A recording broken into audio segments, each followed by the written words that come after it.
Otep, bien-aimés frères et sœurs, vous connaîtrez la vérité et la vérité vous affranchira. Ça, c'est pas moi qui le dis, c'est la Bible qui le dit. Mais moi, je vous dis mieux. Vous connaîtrez la vérité historique, notamment celle de vos ancêtres kémites, et vous aurez une vision globale de ce que c'est que la vraie souveraineté politique. J'ajoute, vous reviendrez à la spiritualité africaine ancestrale et vous comprendrez les enjeux de l'indépendance économique. Et pour terminer, vous accepterez votre identité culturelle kémite et vous obtiendrez deux choses. La première, c'est la paix. La seconde, c'est le développement, à une condition. L'unité de toute l'Afrique noire, l'unité de tous les Noirs du monde entier.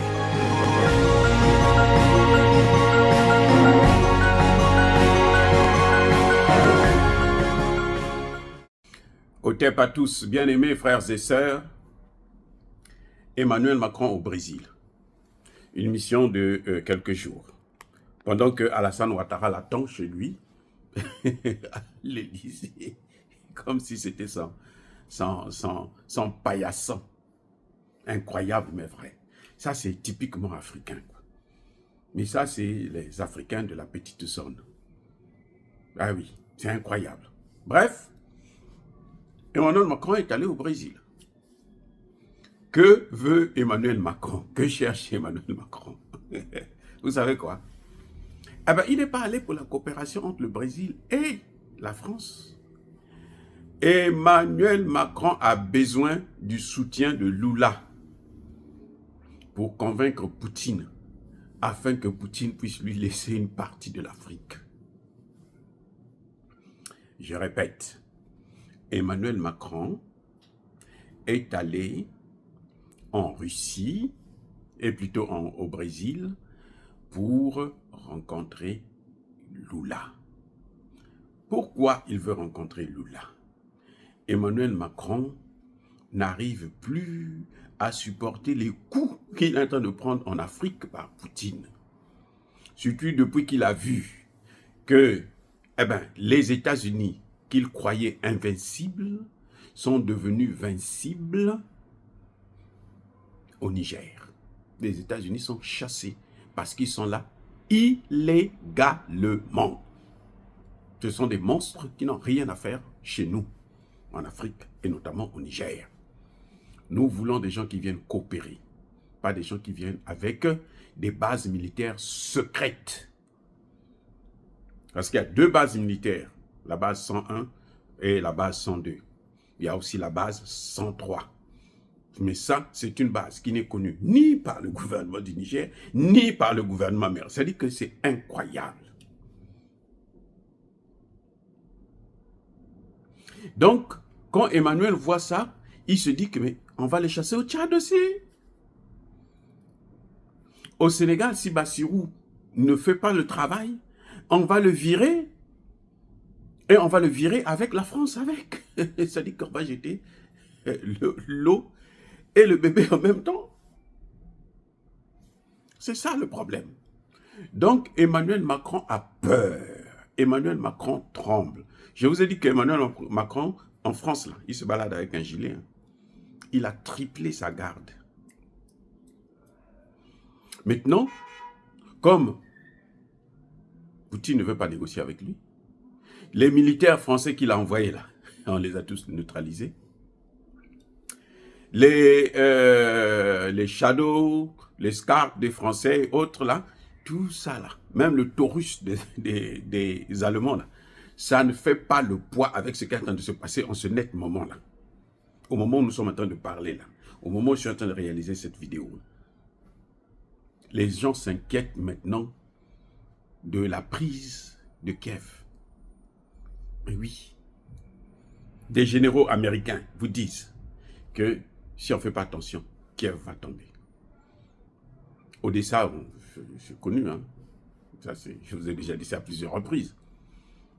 Donc, vu toutes ces défaites, tous ces massacres,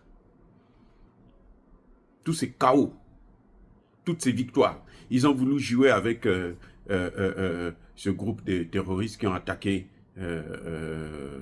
Crocus, là, à Moscou, en détournant l'attention de Poutine. lui faire croire que c'est l'État islamique. Poutine n'a pas résisté du tout. Poutine sait d'où ça vient. Et il sent, donc Emmanuel Macron, tout ce qu'il a fait, ça ne marche plus.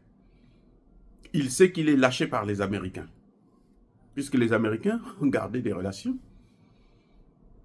de bonnes relations justement, avec Poutine. Les Américains qui critiquent Poutine, là, ils sont les plus grands consommateurs de pétrole et de gaz russe, en tout cas au sein de l'OTAN, des céréales russes, qu'est-ce qu'ils des engrais russes, et ils s'en fichent éperdument.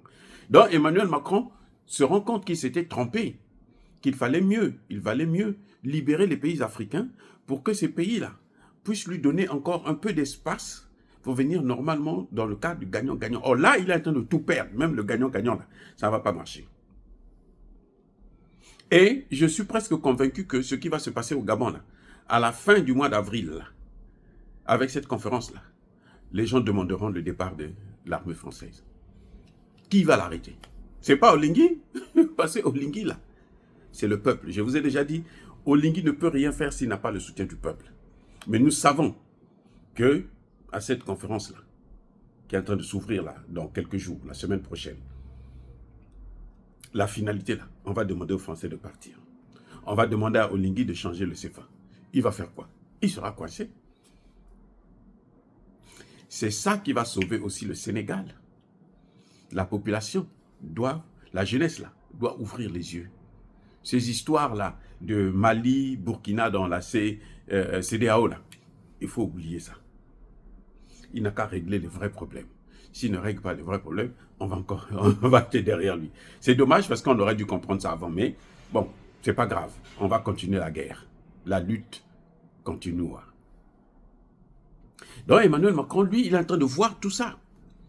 Que ça est en train de tomber. C'est pas parce qu'il a parlé avec Bassirou que forcément Bassirou va faire exactement ce qu'il demande.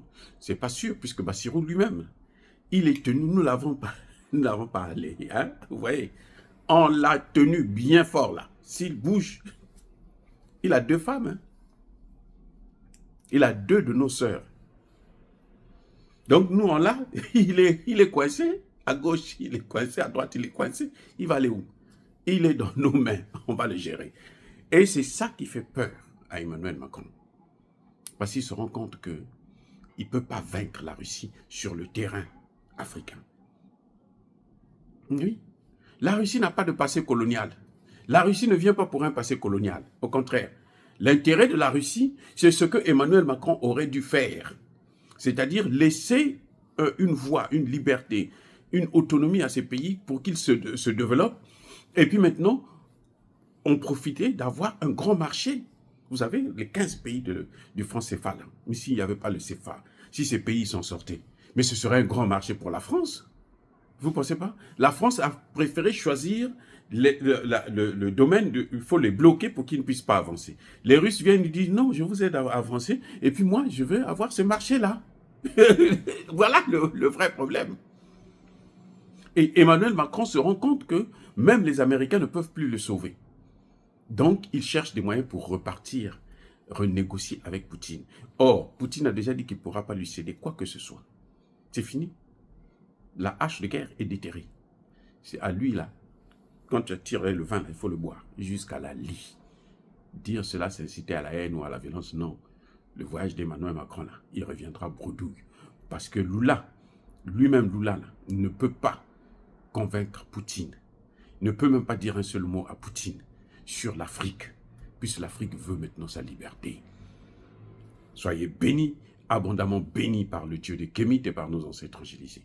Mais que tous ceux qui persécutent le continent africain le pillent et le déstabilisent, qu'ils soient noirs, blancs, chinois, arabes, juifs, indiens, qui qu'ils soient punis, maudits, foudroyés, neutralisés, écrasés, effacés par le Dieu de Kémit et par nos ancêtres angélisés. Vive l'Afrique éternelle, je dis et j'assume.